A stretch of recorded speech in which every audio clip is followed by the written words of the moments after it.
There is a moment in every person's life when the world becomes too loud. When your mind feels overcrowded, your thoughts feel borrowed, and you suddenly realize you have been living according to expectations that were never your own. Most people run from that moment, but a young samurai once walked straight into it. At 15 years old, while others his age were clinging to the comfort of home, Miyamoto Musashi stepped into the unknown. No master to guide him, no companions to reassure him, only a sword, a silent road, and a question that would shape his destiny. Who am I when the world stops telling me who to be? He believed that if he could face the world alone, truly alone, he could cut through the illusions that trap the human mind. And he was right. Because what Musashi discovered on that lonely path was not merely a strategy for combat, but a transformation that modern neuroscience is only now beginning to understand.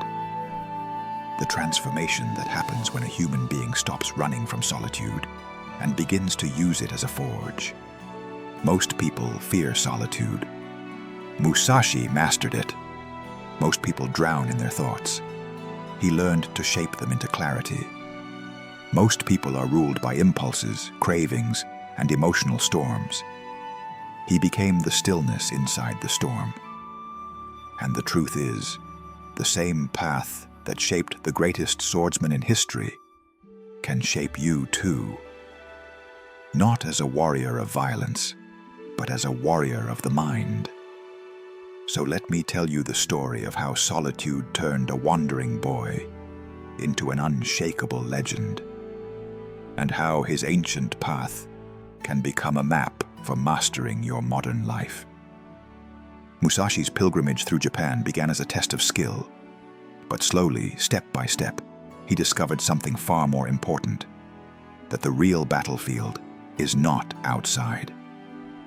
The real battlefield is within. Every duel he fought was a duel against his own fear, his own doubts, his own impulses. As he traveled, he carried very little: a long sword, a short sword, a few tools, and silence. Endless silence. Yet it was in that silence that his mind became sharp. Without crowds, without mentors, without praise or criticism, he was forced to confront the raw truth of his own thoughts. In our world today, the mind rarely gets that chance. We are surrounded by noise, digital noise, emotional noise, social pressure. Our attention is fractured. Our thoughts are shaped by comparison. Our impulses tug us in every direction. The brain becomes reactive, overstimulated, and addicted to quick rewards. Musashi, centuries before neuroscience, found the antidote: deliberate solitude. When the outside world becomes quiet, the brain's deeper networks activate. Self-awareness strengthens. Focus deepens. Emotional storms begin to settle. Patterns rise to the surface. And a person can finally see who they truly are. This is what happened as Musashi walked alone. He saw clearly what most people avoid seeing: the illusions of the ego, the habits that weaken the spirit, the cravings that cloud judgment, and the fears that quietly shape decisions. He realized something important: the undisciplined mind is the true enemy. But the disciplined mind, it is undefeatable. Musashi learned to simplify. He stopped clinging to possessions. He stopped practicing techniques he didn't need. He stopped relying on what gave him comfort. He stripped his life down to the essentials so his mind could become light, adaptable, clear. And this is where his teachings become intensely practical for modern life. We carry too much. Too many digital distractions. Too many toxic habits. Too many emotional attachments. Too many expectations from others.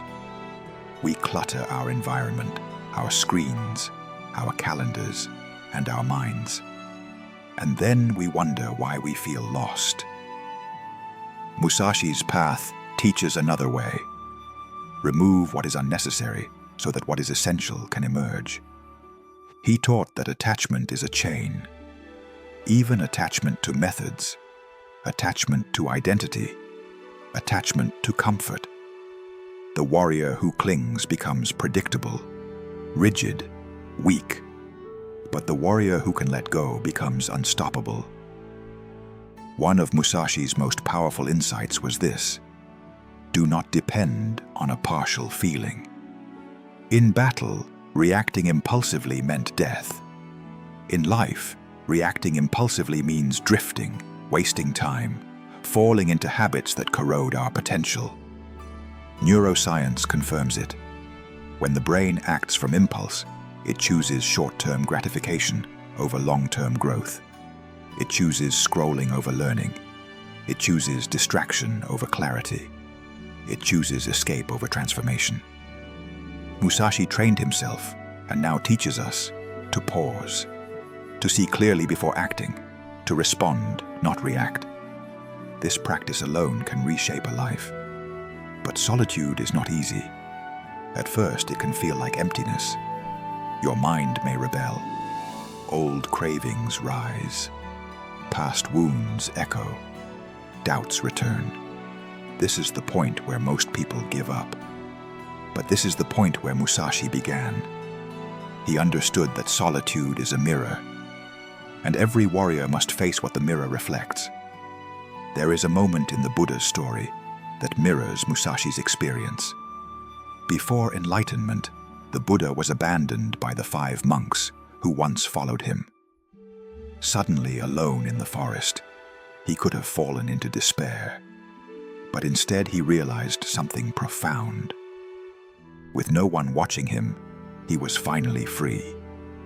Free to think, free to meditate, free to discover his path without the expectations of others.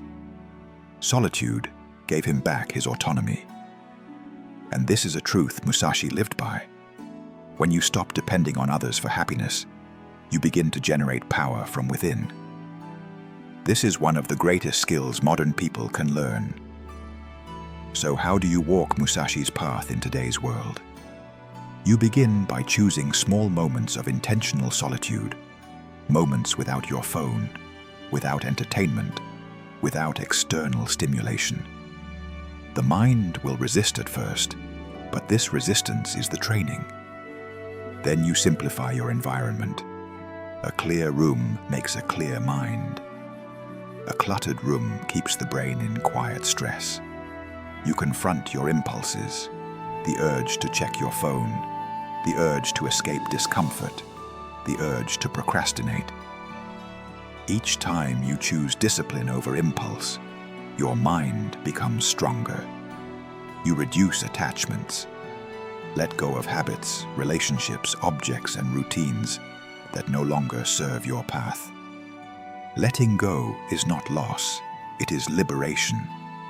You define your path, not by the expectations of others, not by fear, not by convenience, but by your highest self. And when you choose that path, you walk it with devotion. In the final season of his life, Musashi wrote, "Never stray from the way." Not because he wanted people to live rigidly, but because he understood something essential. The greatest transformations happen only when commitment is stronger than comfort. Musashi fought more than 60 duels and survived battles that would have broken most men. But his true victory was not measured in opponents defeated. His true victory was the mastery of his mind. And that mastery came from walking alone. Not in loneliness, but in powerful, intentional solitude. And so, the story returns to you. The world around you may be loud. Your thoughts may be tangled. Your attention may feel scattered. Your habits may feel stronger than your will. But inside you, the same battlefield Musashi walked still exists. and the same victory is possible.